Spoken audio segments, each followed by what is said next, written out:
Hi kaibigan, welcome to my channel. Sa ngayon po, meron akong bagong i-share sa inyo ang tamang pag-load ng satellite gamit ang ating GCash account. Bago po yan, huwag kalimutan mag-like and subscribe to my channel.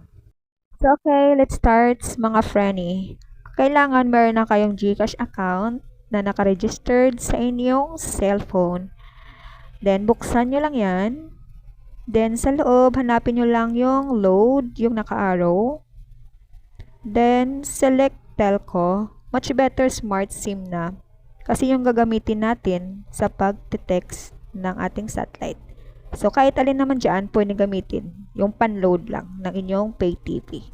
So, yan. Hanapin na yung pay TV. Yan. Maraming choices yan. May mga satellite 39, 49, may ibang signal din prepaid, yan, Pop TV. So, since maraming available na channel yung satellite load 99, yun yung pipiliin ko. Ayan, waiting lang yung load. Yan. Yan. Pag na-send na yan, meron kayong may receive na text messages from GCash.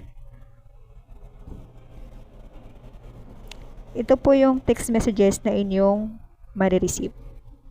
Yung PIN number, then serial number. So, kailangan na natin dyan yung PIN number, yung naka-arrow. Pumunta kayo sa inbox, gamit yung SIM Smart. I-type lang yung signal, space, yung PIN number, space, din yung account number ng satellite ninyo, then send sa 5353.